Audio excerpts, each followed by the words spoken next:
One sided love ಸ್ಟೋರಿಗಳು ಹೇಗಿರ್ತವೆ?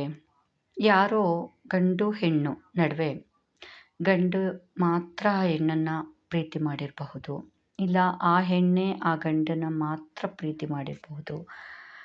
ಆದರೆ ಕಡೆಗೆ ಇಬ್ಬರ ಹೃದಯ ಬೆರೆತಾಗಲೇ ಆ ಬಂಧನಕ್ಕೆ ಒಂದು ಅರ್ಥ ಬರೋದು. ಬನ್ನಿ ಸ್ನೇಹಿತರೆ, ಇಂದು ಒಂದು ಹೊಸ ಕಥೆಯೊಂದಿಗೆ ಬಂದಿದ್ದೇನೆ. ಶೀರ್ಷಿಕೆ ಅನುಬಂಧ. ಸುಮಿತ್ರಮ್ಮನ ಒಬ್ಬನೇ ಮಗ ರಾಘವೇಂದ್ರ ಓದಿನಲ್ಲಿ ಸದಾ ಮುಂದಿರ್ತಿದ್ದ. ಅವನ ಜಾಣ್ಮೆ ಬುದ್ಧಿವಂತಿಕೆ ಕಂಡ ಅವನ ಶಿಕ್ಷಕರು ಇವನು ಮುಂದೆ ಒಬ್ಬ ನಿಷ್ಠಾವಂತ ಆಫೀಸರ್ ಆಗ್ತಾನೆ ಎಂದು ಅವರ ಸಹೋದ್ಯೋಗಿಗಳ ಜೊತೆ ಭವಿಷ್ಯ ನುಡಿದಿದ್ದರು. ಅವರ ಆಶಯವು ನಿಜವೆಂಬಂತೆ ಅವನು IAS ಪ್ರಥಮ ಶ್ರೇಣಿಯಲ್ಲಿ ಪಾಸಾಗಿ ಜಿಲ್ಲಾಧಿಕಾರಿಯಾಗಿ ನೇಮಕಗೊಂಡನು. ಜನರಲ್ಲಿ ನಿಷ್ಠಾವಂತ ಖಡಕ್ ಅಧಿಕಾರಿ ಎಂಬ ಹೆಸರು ಗಳಿಸಿದನು. ತಾಯಿ ಸುಮಿತ್ರ ಮಗನ ಏಳಿಗೆಯನ್ನು ಕಂಡು ತುಂಬ ಸಂತಸಪಟ್ಲು. ರಾಘವೇಂದ್ರನ ಆಪ್ತ ಸಹಾಯಕ ವೇಣುಗೋಪಾಲ ಸಾಹೇಬರಿಗೆ ತುಂಬ ಆಪ್ತನಾಗಿ ಕಾರ್ಯನಿರ್ವಹಿಸ್ತಿದ್ದ. ಅವನ ಕಾರ್ಯಕ್ಷಮತೆ ಮತ್ತು ಕರ್ತವ್ಯ ನಿಷ್ಠೆಯನ್ನು ಸಾಹೇಬರು ತುಂಬ ಮೆಚ್ಚಿಕೊಂಡಿದ್ರು. ಅವನ ಮಗಳು ರಾಧಿಕಾ ನೋಡಲು ಸುಂದರಳಾಗಿ ಗುಣವಂತೆಯೂ ವಿದ್ಯಾವಂತೆಯೂ ಆಗಿದ್ದಳು. ಒಮ್ಮೆ ಜಿಲ್ಲಾಧಿಕಾರಿಗಳ ಆಫೀಸಿನಲ್ಲಿ ನಡೆದ ಸಮಾರಂಭದಲ್ಲಿ ಭಾಗಿಯಾಗಿದ್ದ ಅವಳು ಅಂದು ಸಾಹೇಬರನ್ನು ನೋಡಿ ಮೋಹಗೊಂಡಳು. ವೇಣುಗೋಪಾಲರ ಮಗಳು ರಾಧಿಕಾ ರಾಘವೇಂದ್ರರನ್ನು ಬಹಳವಾಗಿ ಮೆಚ್ಚಿಕೊಂಡಿದ್ಲು. ಆದರೆ ಇಲ್ಲಿ ರಾಘವೇಂದ್ರರಿಗೆ ಯಾವುದೇ ರೀತಿಯ ಭಾವನೆಗಳು ರಾಧಿಕಳತ್ತ ಇರಲಿಲ್ಲ. ಅಸಲಿಗೆ ಅವರು ಅವಳನ್ನು ಸರಿಯಾಗಿ ಗಮನಿಸಿಯೂ ಇರಲಿಲ್ಲ. ಆದರೆ ರಾಧಿಕಾ ತಂದೆ ವೇಣುಗೋಪಾಲರ ಬಳಿ ತನ್ನ ಮನದಾಸೆಯನ್ನು ಅರುಹಿ ಹೇಗಾದರೂ ಸರಿ ತಾನು ಮದುವೆಯಂತಾದರೆ ನಿಮ್ಮ ರಾಘವೇಂದ್ರರವರನ್ನೇ ಎಂದು ಹೇಳಿಬಿಟ್ಟಿದ್ಲು. ಈಗ ವೇಣುಗೋಪಾಲರವರಿಗೆ ಅಡಕತ್ತರಿಯಲ್ಲಿ ಸಿಕ್ಕಂತಹ ಸ್ಥಿತಿ ಉಂಟಾಗಿತ್ತು. ಕಾರಣ ಅವರೆಂದೂ ಯಾವುದೇ ಸ್ಥಿತಿಯಲ್ಲಿಯೂ ರಾಘವೇಂದ್ರರನ್ನು ಯಾವುದಕ್ಕೂ ಕೇಳಿರಲಿಲ್ಲ. ದಕ್ಷ ಆಡಳಿತವನ್ನು ನೀಡ್ತಾ ಅವರಿಂದ ಒಳ್ಳೆಯ ಕೆಲಸಗಾರ ಅಂತ ಹೆಸರನ್ನು ಸಂಪಾದಿಸಿದ್ದರು. ಈಗ ಮಗಳು ರಾಧಿಕಾ ಎಂತಹ ಇಕ್ಕಟ್ಟಿನ ಪರಿಸ್ಥಿತಿಗೆ ತಮ್ಮನ್ನು ದೂಡಿದಳು ಎಂದು ಬೇಸರಿಸಿದರು. ಆದರೆ ಕೇಳಲೇಬೇಕಿತ್ತು. ಅವರಿಗೇನು ಅವರನ್ನು ಅಳಿಯ ಮಾಡಿಕೊಳ್ಬೇಕು ಎಂಬ ಆಸೆ ಅಭಿಲಾಷೆ ಇರಲಿಲ್ಲ. ಕಡೆಗೇಗೋ ಕಷ್ಟಪಟ್ಟು ಒಮ್ಮೆ ರಾಘವೇಂದ್ರರನ್ನು, ಸರ್, ನನ್ನ ಮಗಳು ರಾಧಿಕಾ ಇಂಜಿನಿಯರಿಂಗ್ ಓದಿದ್ದಾಳೆ, ಆದರೆ ಕೆಲಸ ಮಾಡಲು ಇಚ್ಛೆ ಇಲ್ಲದೆ ಮನೆಯಲ್ಲೇ ಇದ್ದಾಳೆ, ತಕ್ಕ ಮಟ್ಟಿಗೆ ಮನೆ ಕೆಲಸ ಕೂಡ ಬರುತ್ತದೆ ಎಂದು ಪೀಠಿಕೆ ಹಾಕಿದಾಗ ರಾಘವೇಂದ್ರರು ಆಶ್ಚರ್ಯದಿಂದ, ಸರಿ ಏನೀಗ ನಿಮ್ಮ ಮಗಳಿಗೆ ಏನಾದರೂ ಕೆಲಸ ಕೊಡಿಸ್ಬೇಕಿತ್ತಾ ಅಂದಾಗ, ಇಲ್ಲ ಸರ್, ಅದು ಎಂದು ಕೈ ಹೊಸಕುತ್ತಾ ಇರುವುದನ್ನು ನೋಡಿದ ರಾಘವೇಂದ್ರರು, ಪರವಾಗಿಲ್ಲ ಹೇಳಿ ಸರ್, ಅದೇನು ನಿಮ್ಮ ಸಮಸ್ಯೆ ಎಂದು ನನ್ನ ಕೈಲಾಗುವ ಸಹಾಯವನ್ನು ನಾನು ಮಾಡ್ತೇನೆ ಎಂದರು. ಬೇರೆ ದಾರಿ ಇಲ್ಲದೆ ವೇಣುಗೋಪಾಲ್ರವರು ತಮ್ಮ ಮಗಳ ಮನದ ಇಂಗಿತವನ್ನು ರಾಘವೇಂದ್ರರಲ್ಲಿ ಅರುಹಿದರು. ಇದನ್ನು ನಿರೀಕ್ಷಿಸಿರದ ರಾಘವೇಂದ್ರರು ತಕ್ಷಣ ಹೇಗೆ ಸ್ಪಂದಿಸಬೇಕು ಅಂತ ಅರಿವಾಗದೆ ಒಂದು ಕ್ಷಣ ಗಾಬರಿಗೊಂಡರು. ನಂತರ ತಾವೇ ಚೇತರಿಸ್ಕೊಂಡು, ಇಲ್ಲ, ಅದೇನು ಸಡನ್ನಾಗಿ ನೀವು ಈ ರೀತಿ ಕೇಳಿದಾಗ ನನಗೇನು ಹೇಳಬೇಕು ಅಂತ ಅರಿವಾಗ್ತಾ ಇಲ್ಲ. ನಿಜ ಹೇಳಬೇಕಂದ್ರೆ ಮನೇಲಿ ಅಮ್ಮ ಕೂಡ ಮದುವೆ ಮಾಡಬೇಕು ಅಂತಿದ್ದಾರೆ. ಸಾಕಷ್ಟು ಹುಡುಗಿಯರ ಫೋಟೋಗಳನ್ನ ತೋರಿಸ್ತಾ ಇದ್ದಾರೆ. ಆದರೆ ನಾನು ಇದುವರೆಗೂ ಮದುವೆ ಅನ್ನೋ ವಿಷಯದ ಬಗ್ಗೆ ಯೋಚನೆ ಮಾಡಿಲ್ಲ. ನಿಮಗೆ ತಿಳಿದಿರೋ ಹಾಗೆ ನನಗಿರೋದು ನಮ್ಮ ತಾಯಿ ಮಾತ್ರ.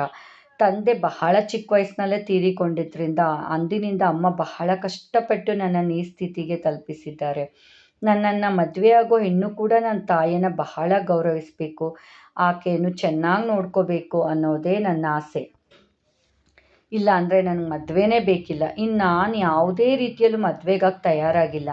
ಈಗ ನೀವು ದಿಢೀರಂತ ಈ ಥರ ಅಂದಾಗ ಏನು ಹೇಳಬೇಕು ತೋಚ್ತಾ ಇಲ್ಲ. ಎಲ್ಲಕ್ಕಿಂತ ಹೆಚ್ಚಾಗಿ ನಾನು ನಿಮ್ಮ ಮಗಳನ್ನು ಸರಿಯಾಗಿ ಗಮನಿಸೇ ಇಲ್ಲ ಎಂದಾಗ ವೇಣುಗೋಪಾಲ್ರವರು, ಇಲ್ಲ ಸರ್, ದಯವಿಟ್ಟು ತಪ್ಪು ತಿಳ್ಕೊಬೇಡಿ.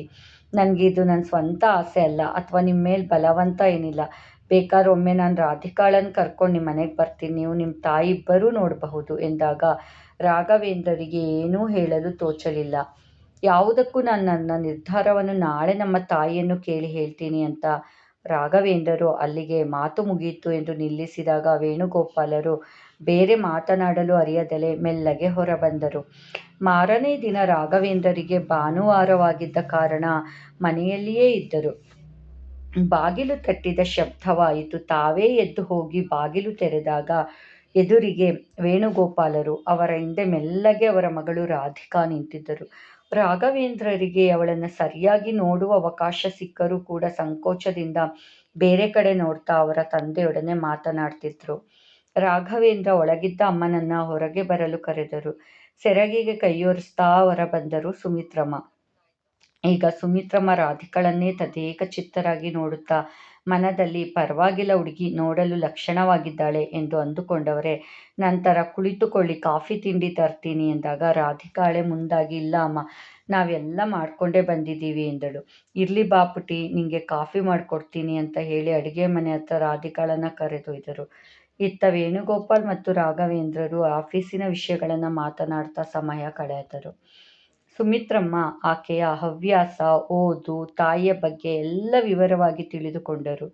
ರಾಧಿಕಾ ಹೇಳಿದ ಪ್ರಕಾರ ಆಕೆ ಚಿಕ್ಕವಳಿದ್ದಾಗಲೇ ಅವಳ ತಾಯಿ ಯಾವುದೋ ಕಾಯಿಲೆಗೆ ತುತ್ತಾಗಿ ತೀರಿಕೊಂಡಿದ್ದರು.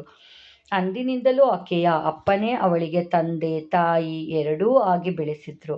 ಇದನ್ನರಿತ ಸುಮಿತ್ರಮ್ಮ ತಮ್ಮ ಮಗನಿಗೆ ಇವಳೇ ತಕ್ಕ ಜೋಡಿ ಎಂದುಕೊಂಡರು. ರಾಧಿಕಳ ತಂದೆ ಕೂಡ ಮಗಳಿಗೆ ಉತ್ತಮ ಸಂಸ್ಕಾರವನ್ನು ಕಲಿಸಿದ್ದಾರೆ ಎಂದೆನಿಸಿತು. ಆಕೆ ಕೂಡ ಸರ್ವ್ ಮಾಡಲು ಹೆಲ್ಪ್ ಮಾಡಿದಳು. ಕಾಫಿ ಜೊತೆ ಹಚ್ಚಿದ ಖಾರದ ಅವಲಕ್ಕಿ ಕೂಡ ಬಂದು ಕುಳಿತಿತ್ತು. ಈಗ ಸುಮಿತ್ರಮ್ಮನವರು ಮಗನಿಗೆ ಕಣ್ಸನ್ನೆ ಮಾಡುತ್ತಾ, ನೀನು ರಾಧಿಕಳನ್ನು ನಿನ್ನ ಕೋಣೆಗೆ ಕರೆದುಕೊಂಡು ಹೋಗಿ ಮೇಲೆಲ್ಲ ತೋರಿಸು ಎಂದಾಗ ರಾಘವೇಂದ್ರರಿಗೆ ಏನು ಹೇಳಬೇಕೋ ಅರ್ಥ ಆಗಲಿಲ್ಲ. ಮೊದಲಿನಿಂದಲೂ ಸ್ವಲ್ಪ ಹೆಣ್ಣು ಮಕ್ಕಳಿಂದ ದೂರ ಉಳಿದವನೇ. ತಾಯಿಯನ್ನು ಬಿಟ್ಟರೆ ಅಷ್ಟು ಆತ್ಮೀಯವಾಗಿ ಯಾವುದೇ ಹೆಣ್ಣು ಮಕ್ಕಳ ಜೊತೆ ಒಡನಾಡಿ ಅಭ್ಯಾಸವಿರಲಿಲ್ಲ. ಈಗ ಏನು ಮಾಡೋದು ಅಂತ ಸಂಕೋಚಪಟ್ಟಾಗ ರಾಧಿಕಾಳೆ ಮುಂದೆ ಬಂದು, ಬನ್ನಿ ನಿಮ್ಮ ಮನೆಯನ್ನೆಲ್ಲ ತೋರಿಸೋಲ್ವೇ ಅಂದಾಗ ವಿಧಿ ಇಲ್ಲದೆ ಅವಳೊಡನೆ ಮೇಲುಗಡೆಗೆ ಹೆಜ್ಜೆ ಹಾಕಿದ. ತನ್ನ ಮನೆಯ ಮೇಲೆ ಇದ್ದಿದ್ದು 2 ಕೋಣೆಗಳು. ಒಂದು ತನ್ನ ರೀಡಿಂಗ್ ರೂಮ್. ಅವನಿಗೆ ಓದುವುದೆಂದರೆ ಬಹಳ ಇಷ್ಟ. ಅಲ್ಲಿದ್ದ ಸಾವಿರಾರು ಪುಸ್ತಕವನ್ನು ನೋಡಿ ರಾಧಿಕಾ, ನಿಮಗೆ ಓದು ಅಂದರೆ ಅಷ್ಟಿಷ್ಟನಾ? ನನಗೂ ಕೂಡ ನಿಮ್ಮದು ನಮ್ಮದು ಒಂದೇ ಅಭಿರುಚಿ ಅಲ್ವೇ ಅಂದಾಗ ಏನೂ ಮಾತಾಡಲಿಲ್ಲ. ಆದರೆ ರಾಧಿಕಾ ಪಟಪಟನೆ ಮಾತನಾಡ್ತಾ ಅಲ್ಲಿರುವ ಎಲ್ಲ ಪುಸ್ತಕಗಳನ್ನು ಒಂದಾದ ಮೇಲೊಂದರಂತೆ ನೋಡ್ತಿದ್ಲು. ನಂತರ ತನ್ನ ಕೊಠಡಿಯನ್ನು ದೂರದಿಂದಲೇ ತೋರಿಸಿ ಬಾಲ್ಕನಿಯತ್ತ ಕರೆದೊಯ್ದ. ಅಲ್ಲಿ ಸಾಕಷ್ಟು ಗಿಡಗಳನ್ನು ಬೆಳೆಸಿ ಹಸಿರಿನ ಪರಿಸರವನ್ನು ನಿರ್ಮಿಸಿದ್ದ. ಜೊತೆಗೆ ಒಂದು ತೂಗುಯ್ಯಾಲೆ. ಸುಂದರ ಅಭಿರುಚಿ ನಮ್ಮಿಬ್ಬರದು ಒಂದೇ ಅಲ್ವೇ ಅಂತ ಕುಡಿನೋಟ ಬೀರಿದಳು. ರಾಘವೇಂದ್ರರಿಗೆ ಏನು ಹೇಳಬೇಕಂತ ತೋಚದೆ ಹಾಗೆ ಮೌನವಾಗಿ ನಿಂತರು. ನೀವಿಷ್ಟೊಂದು ಮೌನವಾಗಿದ್ದರೆ ಕಷ್ಟ. ನಿಮ್ಮ ಮನದ ಅಭಿಲಾಷೆ ಅಥವಾ ಮಾತನ್ನು ನೇರವಾಗಿ ಹೇಳಿರಿ. ಯಾಕೆ ಹೇಳಲಾರಿರಿ ಎಂದದ್ದಕ್ಕೆ ಕೂಡ ಮೌನದ ಉತ್ತರವೇ ದೊರಕಿದ್ದು. ನಂತರ ಕೆಳಗೆ ಬಂದ ಇವರನ್ನು ನೋಡಿದ ಸುಮಿತ್ರಮ್ಮ ಮತ್ತು ವೇಣುಗೋಪಾಲರಿಗೆ ಬಹಳ ಖುಷಿ ಅನ್ನಿಸಿತು. ರಾಧಿಕಾ ನಗುನಗುತ್ತಾ ಪಟಪಟ ಮಾತಾಡ್ತಾ ಇದ್ರೆ ಮೌನದ ಚಿಪ್ಪಲ್ಲಿ ಅಡಗಿದ್ದಂತಹ ರಾಘವೇಂದ್ರ ಇಬ್ಬರು ಒಂದು ರೀತಿಯಲ್ಲಿ ಒಬ್ಬರಿಗೊಬ್ಬರು ಒಳ್ಳೆಯ ಜೋಡಿ ಅಂತ ಇಬ್ಬರಿಗೂ ಅನಿಸಿತ್ತು. ಮುಂದೆ ನಡೆದದೆಲ್ಲ ಕನಸಿನಂತೆ. ರಾಘವೇಂದ್ರರು ಮತ್ತು ರಾಧಿಕಾರ ಮದುವೆ ಜೋರಾಗಿ ನೆರವೇರಿತು. ಈಗ ರಾಧಿಕಾ ರಾಘವೇಂದ್ರ ಹೃದಯದ ಒಡತಿಯಾಗಿದ್ದಾಳೆ. ಅವರಿಗೂ ಸಹ ಮಾತನ್ನ ಕಲಿಸ್ತಿದ್ದಾಳೆ. ರಾಘವೇಂದ್ರನು ನಿಧಾನವಾಗಿ ಬದಲಾಗಲು ಪ್ರೇರೇಪಿಸ್ತಿದ್ದಾಳೆ. ಇತ್ತ ಸುಮಿತ್ರಮ್ಮನವರ ಬಲಗೈಯಾಗಿ ಮನಮೆಚ್ಚಿದ ಸೊಸೆಯಾಗಿ ಚಂದದ ಬದುಕನ್ನು ನಡೆಸ್ತಾ, ಜೊತೆಗೆ ವರ್ಷದಲ್ಲಿಯೇ ಮುದ್ದಾದ ಹೆಣ್ಣು ಮಗುವಿಗೆ ಜನ್ಮ ಕೊಡುವ ಮೂಲಕ ರಾಘವೇಂದ್ರ ಮತ್ತು ಸುಮಿತ್ರಮ್ಮರ ಬಾಳಿನಲ್ಲಿ ಬೆಳಕಾಗಿದ್ದಾಳೆ ರಾಧಿಕಾ. ನೋಡಿದ್ರ ಸ್ನೇಹಿತರೆ, ಕೆಲವೊಮ್ಮೆ ಪ್ರೀತಿ ಅನ್ನೋದು ಒನ್ ಸೈಡೆಡ್ ಆಗಿಬಿಡುತ್ತೆ. ಆದರೆ ಅಲ್ಲಿ ಗೆದ್ದು ಅವರನ್ನೇ ಮದುವೆ ಆದರೆ ಅವರೊಂದಿಗೆ ಸುಂದರವಾದ ಬದುಕನ್ನು ಸಹ ಕಟ್ಕೋಬೋದು. ಏನೇನು ಮಾತಿಲ್ಲದ ಮೌನಗಾರ ರಾಘವೇಂದ್ರ ನಮ್ಮ ನಾಯಕ. ಆದರೆ ಅಷ್ಟೇ ಸಂಪೂರ್ಣ ವಿರುದ್ಧವಾದಂತಹ ಗುಣಸ್ವಭಾವದ ಹುಡುಗಿ ನಮ್ಮ ರಾಧಿಕಾ. ರಾಘವೇಂದ್ರ ಮೌನಗಾರನಾದರೆ ರಾಧಿಕಾ ಮಾತುಗಾತಿ. ಸದಾ ಪಟಪಟ ಅಂತ ವಟವಟ ಅಂತ ಮಾತಾಡ್ತಿದ್ದಾಕೆ. ಆದರೆ ಎಷ್ಟು ಚೆನ್ನಾಗಿ ಅವರಿಬ್ಬರು ಜೀವನ ಹೊಂದಾಣಿಕೆಯಿಂದ ಮುಂದುವರಿತಾ ಇದೆ ಅಂತ. ಮುದ್ದಾದ ಹೆಣ್ಮಗುನೂ ಆಗಿದೆ. ಏನಂತೀರಾ? ಈ ರೀತಿಯ ರಾಘವೇಂದ್ರ ರಾಧಿಕಾ ನಿಮ್ಮ ಸುತ್ತಮುತ್ತನೂ ಇರಬಹುದಲ್ವೇ? ದಯವಿಟ್ಟು ನಿಮ್ಮ ಅಭಿಪ್ರಾಯ ತಿಳಿಸಿ. ನಾನು ಅನಿತಾ. ನಮಸ್ತೆ.